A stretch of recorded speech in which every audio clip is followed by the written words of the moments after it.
In this video, I take you through 4 topics: input-output in terms of code, frames, which are objects, declaring of variables with an OptionExplicit keyword, auto-saving, which is an option preference.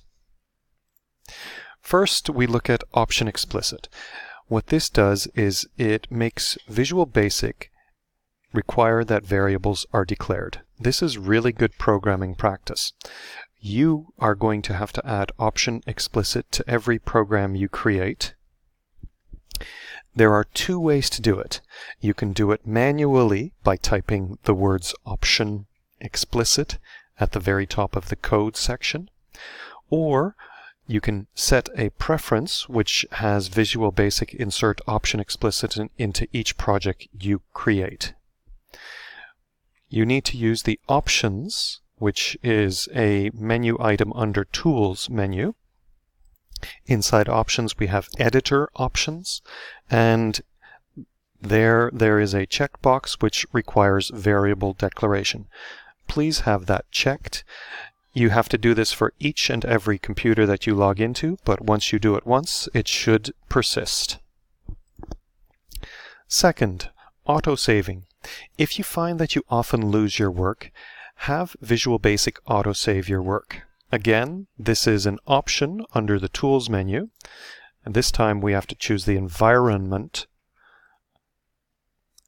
tab, and you can specify what to do when you run a program, when you test your code with F5, or if you press the Start button. You can simply have it automatically save changes. You can have Visual Basic prompt you to save changes, or you have to rely on your own memory to save changes. Personally, I try to prompt to save changes. Here I'd like you to take a moment and carefully examine input and output. To this point, you have learned how to do input using a text box and output using a label. And you'll notice those are the icons that accompany text boxes and labels as controls. You do need to remember that properties are important. If you're dealing with input and a text box, .text is your property. If you're dealing with output and labels, .caption is the property. The thing about text boxes is that they provide string values. They return string values to your code. To convert from a string value to a number, you need to use the val function.